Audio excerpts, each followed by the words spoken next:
Ratchet and Clank, Up Your Arsenal walkthrough. So this is a pretty interesting game, and I don't know. I mean, it's the third Ratchet and Clank game and the third of the original Ratchet and Clank trilogy, of course, and it's probably my least favorite one. And I think a few reasons are what caused that kind of opinion, and it's just because the game is extremely linear, and Ratchet and Clank isn't known for being open world or anything, but when you manage to make a game like Ratchet and Clank even more linear than it was in the previous games, then when I say it's extremely linear, then that means it's extremely linear.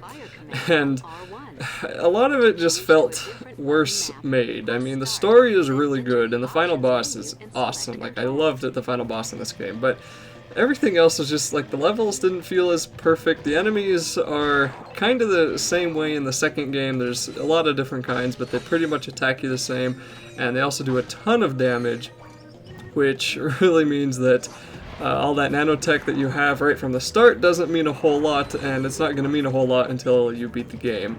There's no easy way to get tons of bolts until you unlock the challenge mode, which is done by beating the game. So if you want to get the best 1 million bolt armor, then your chances are going to be pretty low for that happening right away in the first playthrough, just because a lot of the bolts that you will be getting, you'll be spending on other stuff, and it is pretty generous with the bolts that it gives you, but sadly, you want to spend those on weapons and things like that instead of armor right away. And there's just some other, like, I ran into a bunch of glitches. Most of them I cut out for the walkthrough because they ended up killing me. But I did run into a bunch of glitches in this game, and it was definitely the glitchiest Ratchet and Clank I've ever played. And weirdly enough, when I was looking up the reviews of this game and the previous games, this one actually had one of the higher reviews of all the Ratchet and Clank games, so I guess some people liked it, but I didn't like it too much.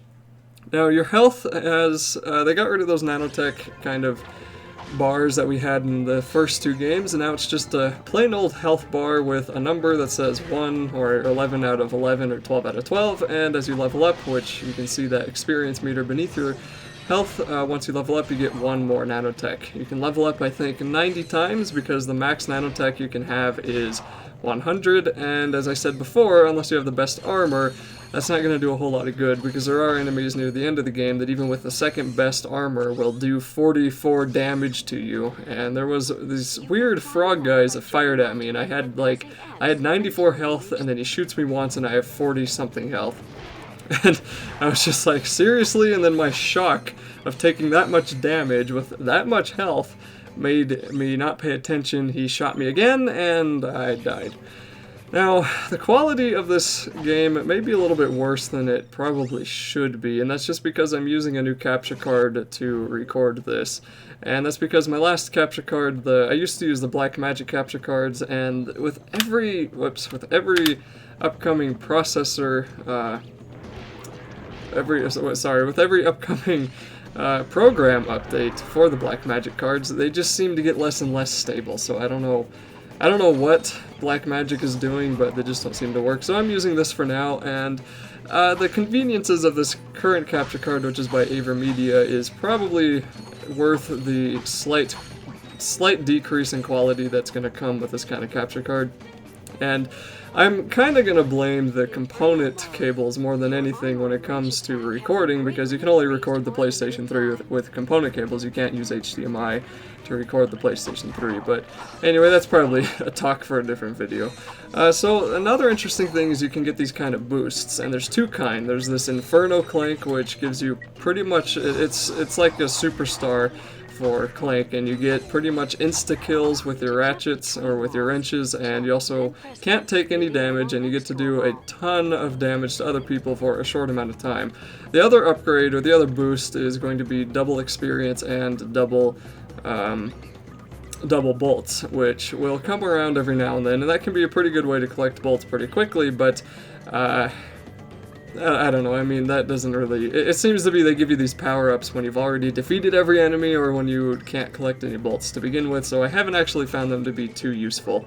Now, the first actual challenging part in this game is this stupid wall jumping, because this ladder is set up to where you kind of have to be not so far to either edge, and you have to be in the correct spot in between the edge and the middle of this ladder, because otherwise you won't be able to grab onto it.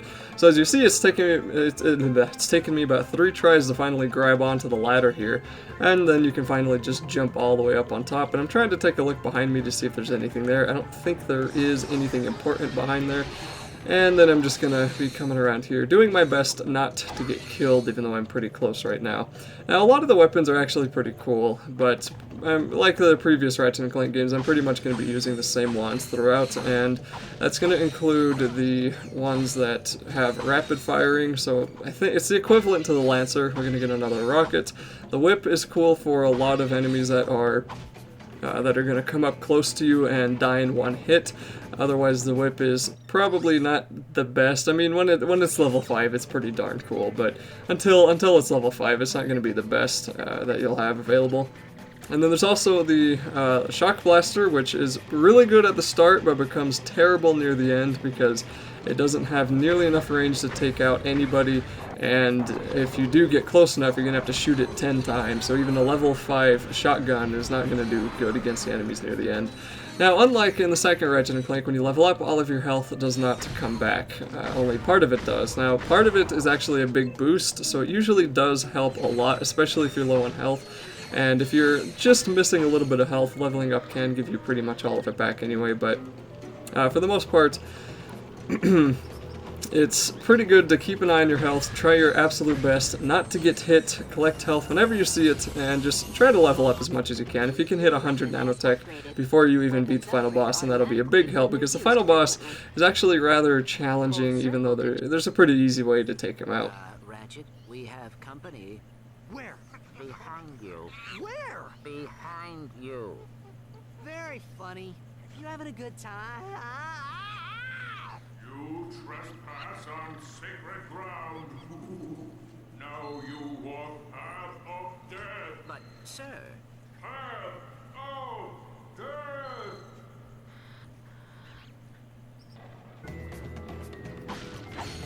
Now, I do want to mention that I'm probably not going to be narrating that much over the course of this walkthrough, and the reason for that is just because I'm sort of getting tired of narrating over Ratchet and Clank games, because they're all pretty much the same, but I think anytime a boss fight comes in and anytime something cool comes in, that I probably will narrate, and especially when the beginning of some things start, like when we have to do some missions, then I'll probably narrate. But that being said, I'm probably not going to narrate over the boss fight that we'll be doing at the end of this video, and that's just because it's extremely easy. You just shoot him until he dies. There's not a whole lot to miss or dodge. And right here is kind of interesting because of all these boulders, and if you get hit by one, you get flattened, which is pretty funny, so be sure to watch those boulders. And anyway, for the rest of this video, you just have to go through, watch another cutscene, defeat the first boss, so they throw the bosses at you pretty early on in this one, and then that'll be it for this video.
Okay, we walked your path of death.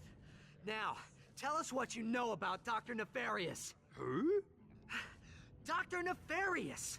They say you're the only man to ever beat him. Huh? Jeez, this guy's even dumber than... Captain Quark? Yeah, Captain Quoof! That's it, Quark. You've had this coming for a long time.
So, Quark has completely lost his mind. Now what? Just keep the mask on. He thinks you are his new leader. Great.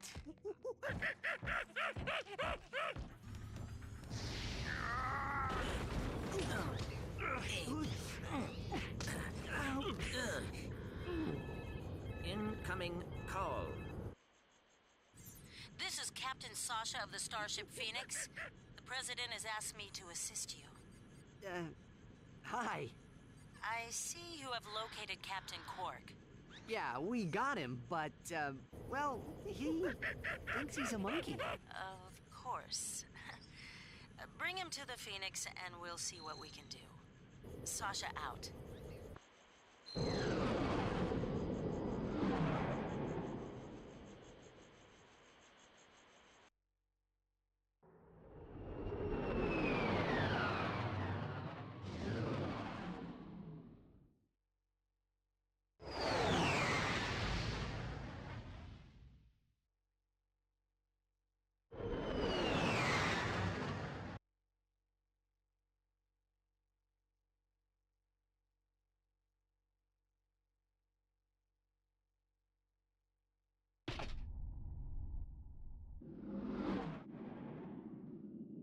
Look at that, Clank. This ship is amazing. Welcome aboard the Phoenix, gentlemen. Whoa. Impressive, isn't she? The Phoenix is the pride of the galactic fleet. She's equipped with the latest technology. Holodeck training suites, auto vendors for armor and weapons, virtual firing range, starfighter upgrade system, even a Gadgetron VG-9000 game system. A VG-9000? Of course. With a Mavix Fireball Pro controller, VR headset, and a zero-G dance pad attachment. Will you marry me? Well, you've obviously had an exhausting trip. Why don't you stop by your quarters? We prepared a custom living area for Quark, so he won't get in your way. Come meet me on the bridge when you're ready. To view the world map, press Select or R3.